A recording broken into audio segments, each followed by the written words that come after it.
Been a while. I'm going to do some reading.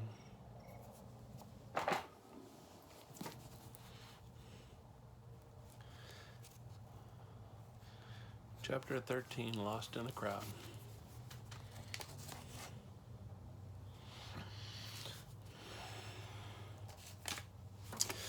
Oh, Dash is running away, Dot exclaimed. She pushed through the crowd, trying to reach the little dog. In her great anxiety, she did not hear Aunt Betty calling for her to wait. Folks were very slow about moving out of the way. They were all trying to watch the wood choppers. Dot was small enough to squeeze through the gaps, but it took Aunt Betty much longer. Wait, Dot, she called again. The little girl did not realize how easily they might become separated. Dot's one thought was to reach Dash. He didn't mean to be mischievous, but whenever she came fairly close to him, he would dart away as if it were a game.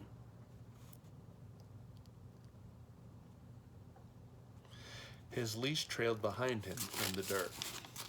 Oh, why doesn't someone try to stop him, thought Dot. Finally, a kind-hearted man caught the leash as the terrier tried to squeeze past him.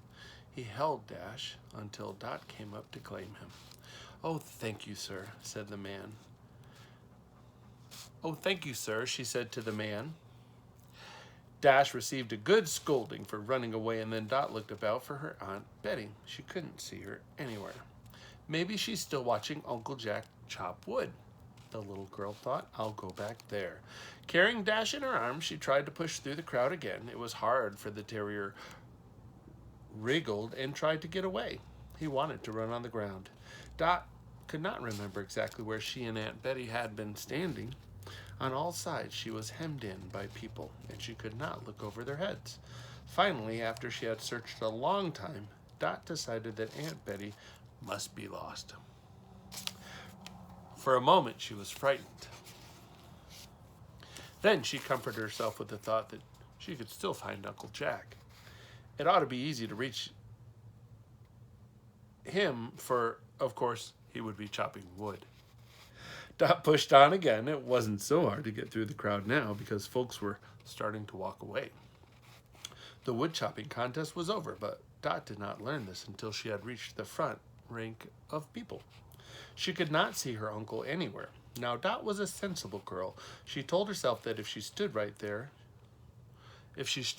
where she was, either Aunt Betty or Uncle Jack would soon find her. For a long while, she and Dash waited, but no one came. Maybe Uncle Jack and Aunt Betty went back to the car, Dot thought. The automobile had been parked a long ways from the square. The little girl remembered they had walked past the large white building which housed Aunt Betty's syrup. Dot wasn't sure, but she thought she could go back to the car. Come along, Dash, she urged. We're not lost. The well-filled picnic basket had been left in the car, Dot recalled. Uncle Jack and Aunt Betty would be sure to return for it at dinner time. It must be afternoon now, she thought wearily. I'm most starved. Dot walked and walked, looking carefully at every car along the curbing. She had never imagined automobiles were so much alike. Then suddenly, the little girl halted. Dash, who was trotting ahead on his leash, was brought up short, for he had not expected his young mistress to stop so abruptly. Directly ahead, in the doorway of a drugstore, stood two men.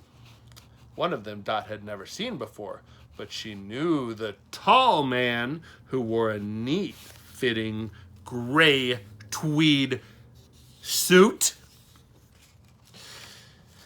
It was the same person who had gone off with Aunt Betty's maple syrup. If Dot had been at home in Fremont, she would have called a policeman. There weren't any in Mapletown. The only officer she'd seen was a man with a stick who stood on the street corner and showed cars which way to turn. Oh, I wish Uncle Jack were here, thought the little girl. For the moment, she forgot all about being lost. She knew that she had to make the thief pay for the can of syrup he had stolen Aunt Betty couldn't afford to lose the money which he owed her. The man had not seen Dot, for he was very busy talking with his companion. Before the little girl could move toward them, the pair walked rapidly down the street. "Come on, Dot." "Come on, Dash," Dot whispered excitedly. She couldn't let the thief get away. The two men walked so fast that Dot had to run a little to keep up. She could hear them talking. "I've had enough of the festival," said the man in the gray tweed. "I'm getting out right away. I expect to be in New Hampshire by tonight." So the thief meant to run away. Dot knew that she must never lose sight of him. If he drove out of the state, then Aunt Betty could never get her money for the stolen jug of syrup. At the next corner, the two men separated. Dot kept on following the man who had stolen the maple syrup. He walked very fast until he came to a large dark blue car. It was the same automobile which had stopped at Aunt Betty's stand. The man unlocked the door with his keys. Just as he was climbing into the car, he gave a sudden exclamation as if he had forgotten something. Then he turned and went across the street into one of the stores. Dot waited a long while for him to come back. Finally, she led Dash across to the store and looked in through the plate glass window of the shop. She could not see the man anywhere. The only person in the store was the owner. "I'm sure he went in there," Dot thought, deeply puzzled. She stood by the door of the shop for a long while, not knowing what to do. After a little while, the owner noticed her and came to ask if there was anything that she wanted. "Did you see a man in a gray suit come in here?" Dot inquired gravely. "A great many men in gray suits have entered my shop today," answered the storekeeper. "The last person was Mr. Elston, a salesman." "Does he have a big blue car with a dented fender?" "Well, now I really don't know," replied the storekeeper, a trifle crossly. He was growing impatient. "What is it you want, little girl?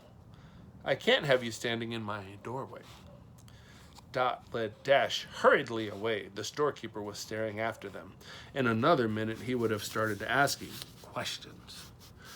Dot didn't want to explain about being lost because then someone would take her away and she wouldn't be able to watch the blue car. She waited until the shop owner had gone inside the building. Then she led Dash back across the street, taking care to watch out for the autos which were passing. Dot couldn't understand what had become of the man who had stolen Aunt Betty's maple syrup. She thought probably he had bought something inside the shop and then had gone out the side door and walked down another street. "He'll come back to his car sometime," she told herself. "Dash and I will wait right here for him."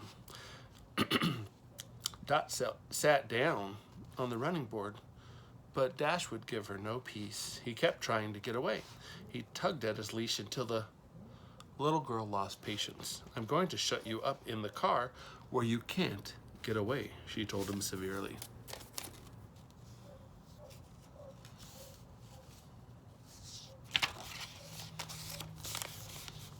Opening the door, she thrust the terrier into the rear seat. Dash did not like to be confined. First he barked, and when that did not win his freedom, he sat up and begged. "Oh, Dash, you're a problem dog," sighed Dot. She opened the car door and climbed in beside him. Dash immediately snuggled up to her, content to remain. Dot shivered. It was cold inside the automobile. She was tired and hungry. At breakfast, she had been too excited to eat much, and now she felt certain it must be long past noon. Dot did not think of deserting her post. She meant to wait for the man who had taken Aunt Betty's syrup. Even if he didn't come back for hours, she would ask him to pay the money he owed. Dot was getting colder every minute. After a while, she moved down into the bottom of the car and pulled a heavy wool lap robe over her. She felt quite comfortable then. The delighted warmth made the little girl feel drowsy. She did not mean to go to sleep, but it would do no harm just to close her eyes for a minute. Dash crept close to her, glad to share the heavy blanket. Dot fell asleep with her arm about the dog and the robe covering them both. It was nearly dark when the little girl opened her eyes. She felt a cold wind rushing across her face. For a minute, she couldn't remember where she was. Dot could hear a humming noise beneath her. She raised up quickly and looked about. Why, she was in a moving car. She could see the trees and telephone poles whizzing past. Dot was thoroughly awake now. She twisted around so that she could see the driver of the car. It was the man in gray, the person who had taken Aunt Betty's maple syrup.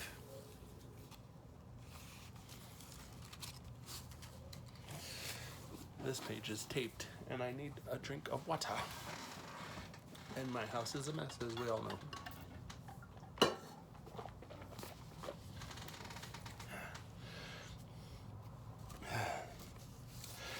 We're going to do another chapter because we're almost done. We're on page 107. I've missed several days, and it only goes to 210-ish.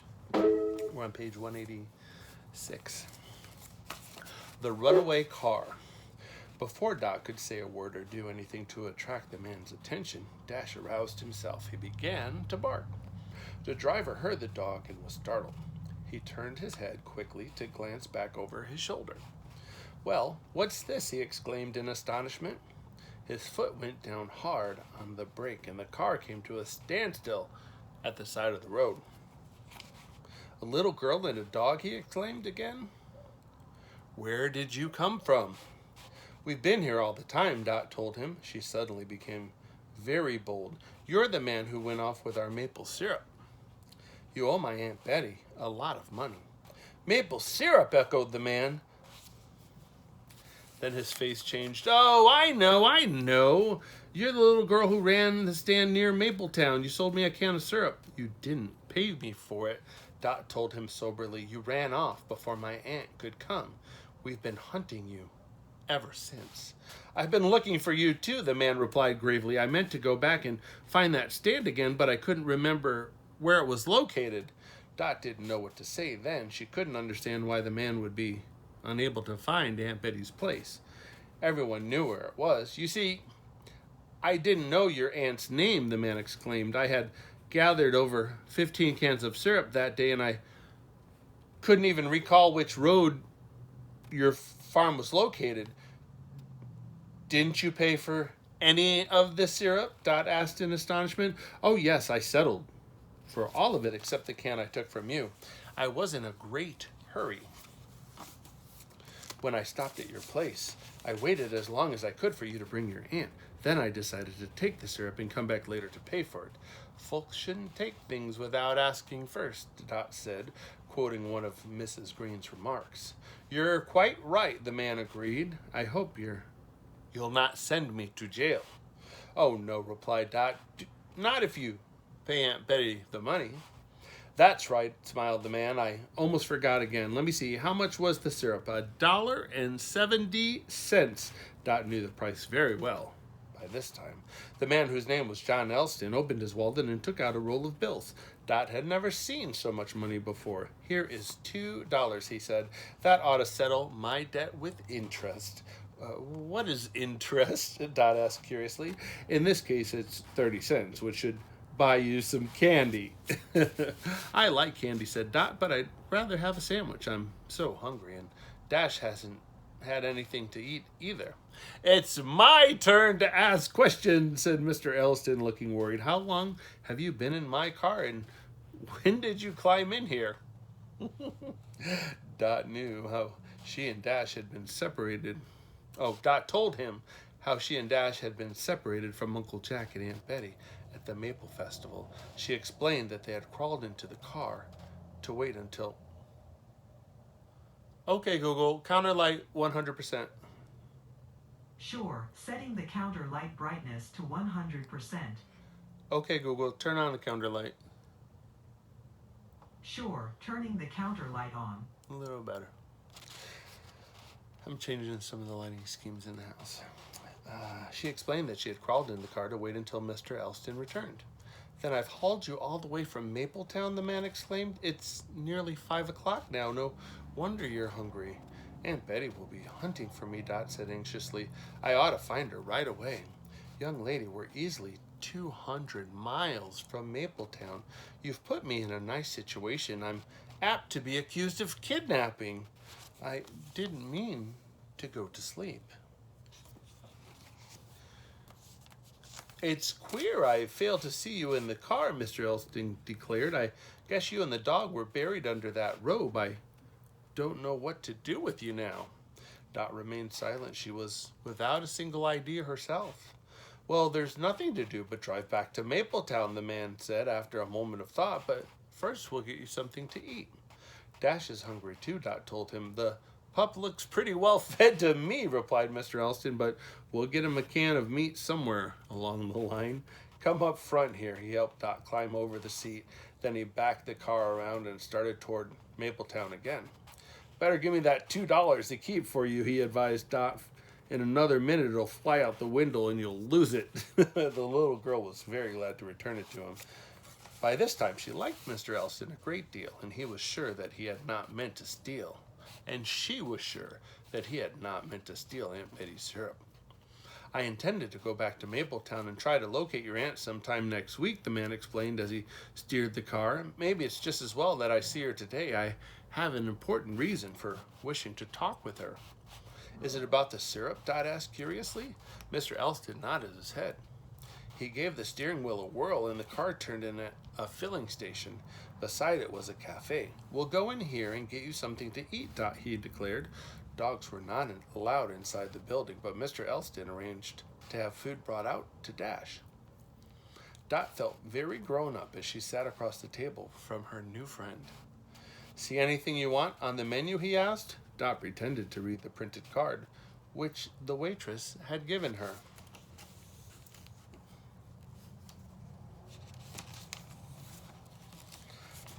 I think I'll take some chocolate ice cream, she said. Isn't it too cold for that? Asked the man, smiling broadly. Besides, ice cream isn't very filling when you're hungry. Perhaps I could have several dishes of it. We might compromise on one for dessert, Mr. Elston said. Let me see. I think we'll have mashed potatoes and green peas, and how about a little chicken? Dot nodded eagerly. She hadn't thought about chicken because at home it was never served except on Sunday. While the little girl ate her dinner, she told Mr. Elston about the interesting things she had seen at the festival. He asked her many questions, especially about her uncle's maple sugar camp. Aunt Betty's syrup is the best around, Dot told him proudly. Some folks don't boil their syrup enough, but we boil and boil ours. I know one thing, declared Mr. Elston. Your syrup is the best in the county, for I believe I've sampled them all. Dot looked up from her dish of ice cream. She asked gravely, and didn't it make you sick eating all that syrup? No, laughed Mr. Elston. I only took a very small sample of each. He arose and looked at the clock on the wall. We'll have to be hurrying right along, Dot. Even now, it will be late when we reach Mapletown. Your aunt and uncle won't know what has become of you. The little girl climbed into the car again. Before they started, Mr. Elston reached into the back seat, picked up a square pasteboard box. Here's a special treat for you, he said, taking off the lid. All day suckers, cried Dot in delight. Never before had she seen so many except in the glass counter of a candy store. They were green, pink, red, and yellow suckers all fitted together in even rows. Help yourself, invited Mr. Elston cordially. This box ought to keep you busy until we get to Mapletown. Dot considered carefully before she made her selection. She chose a red sucker. Do you always travel with lollipops in your car? She asked the man. Not always, he replied. This happens to be a salesman sample. During the ride back to Mapletown, Dot did not talk very much. She was too busy with the box of suckers. Mr. Elston didn't seem to care how many she had because he knew that each one would last a long while. Soon it grew dark and the car lights were switched on. "Curl up and go to sleep if you like," said Mr. Elston. "We still have a long drive ahead of us." Dot tucked her feet up under her and laid her head back on the cushioned seat. In a few minutes, she was asleep. A long while later, the car stopped with a bump as the wheel struck a cement curbing. The little girl opened her eyes. "Where are we now?" she asked drowsily. "Mapletown," replied Mr. Elston as he gave her a gentle shake. "Wake up, Dot. We'll find your aunt and uncle now. But it's not going to be easy." All right, we won't be able to finish because it's only been 10 pages and we still have more than 10 more to finish.